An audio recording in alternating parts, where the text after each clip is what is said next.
Yes. We're talking today with Ilya Isakovich.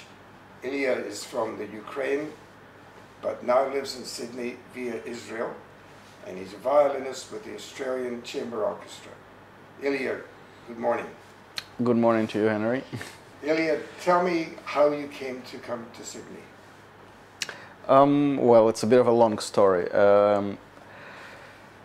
I was playing in the Israel Philharmonic Orchestra for 4 seasons, and I was looking for a new challenge as a violin player and as a musician, and also for a bit more financial security and stability, I would say.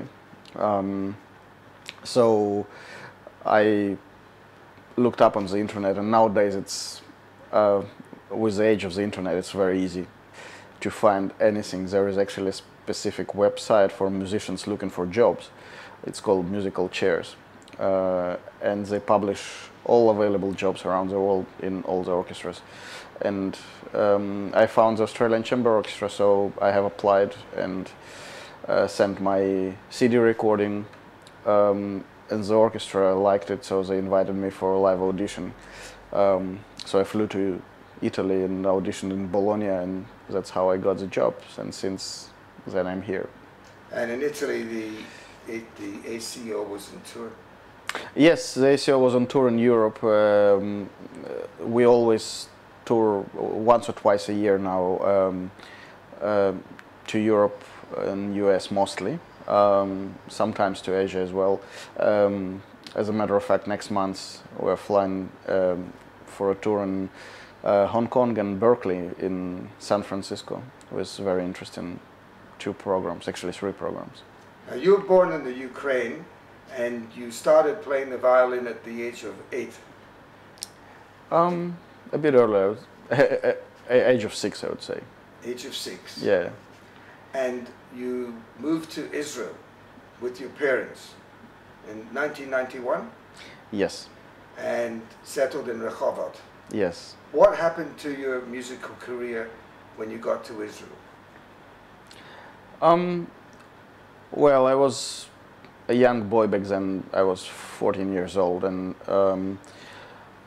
it was a time of uncertainty because my parents, of course, moving to a new country, they were not sure if they will be able to afford my studying on a high musical level, but I'm very lucky and thankful to them for being able to maintain my study in Jerusalem High School and Conservatory until I actually graduated in '94.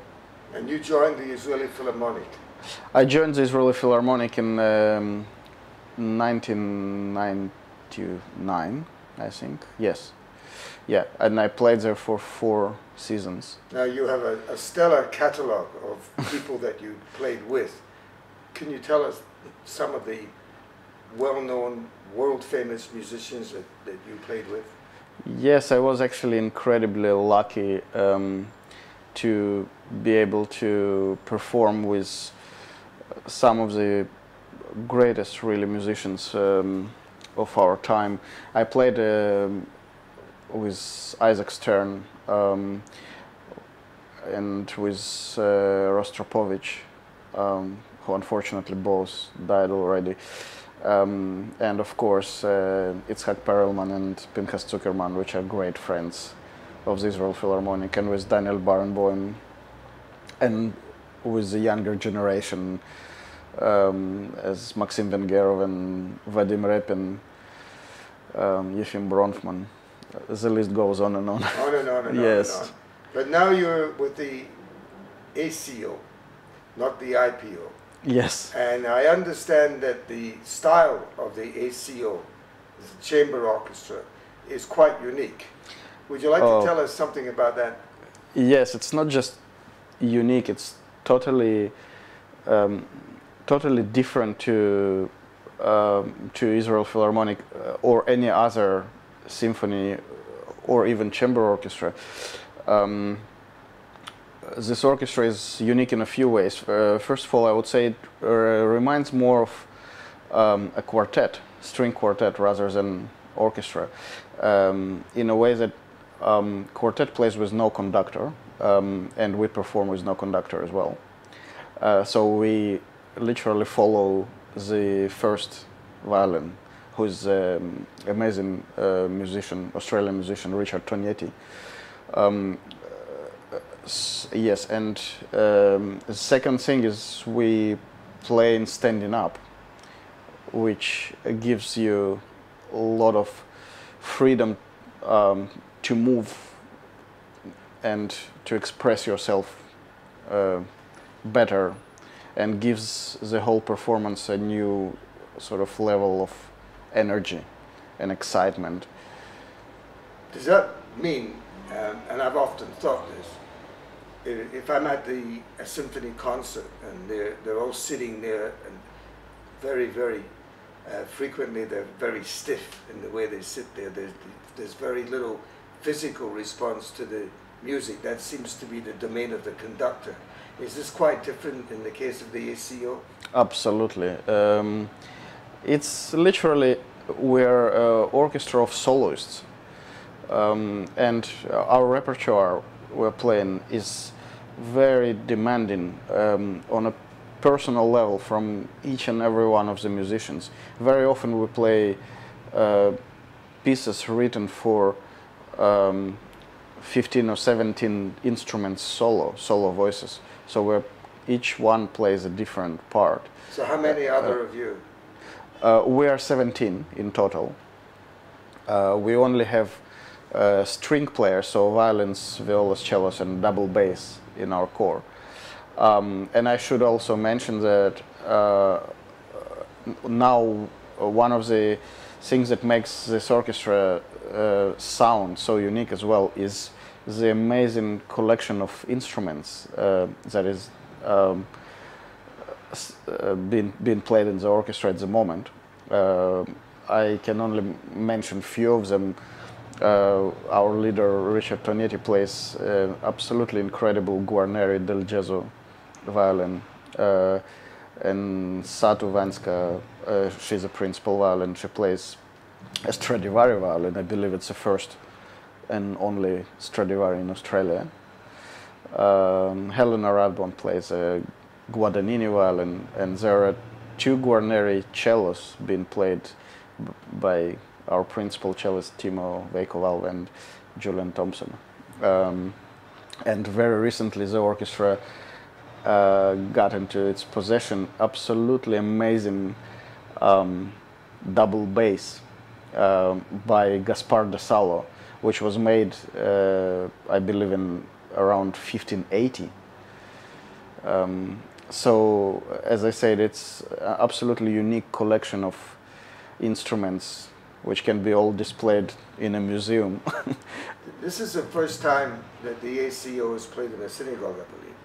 Yes, and yes. Have you chosen anything special for the program, given that? Well, let me say, first of all, that the whole program that was chosen is special in a way that every piece is one of the highlights of classical music repertoire, and chamber orchestra in particular. For example, the Corelli Concerto Grosso No. 6 Opus 8 is one of his most famous and beautiful. Then Bach Brandenburg Concerto No. 3, every music lover knows it by memory. Mozart Violin Concerto No. 4, and also Dvořák Serenade. It's absolutely incredible range of music. The Dvořák Serenade being one of my personal favorite pieces for a chamber orchestra. Well, Ilya, I can't tell you how much I'm personally looking forward to this concert, and I hope most of our leaders will be too. And I thank you very much for your time this morning. Oh, it's an absolute pleasure talking to you, Henry. Thank you.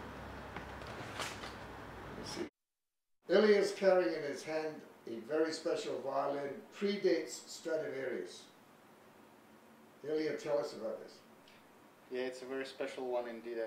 I'm very lucky and proud to be an owner of this violin. This is A violin made in 1600 in Poland by a maker named Marcin Groblich, who was a student of Gaspar de Salo. So he was literally one of the first modern violin, as we know it, makers ever in history. And the violin actually looks quite different to the famous instruments of Stradivari and Guarneri. It's a bit wider and it has double purfling. It's very special indeed. And its sound, can you play us just a few bars?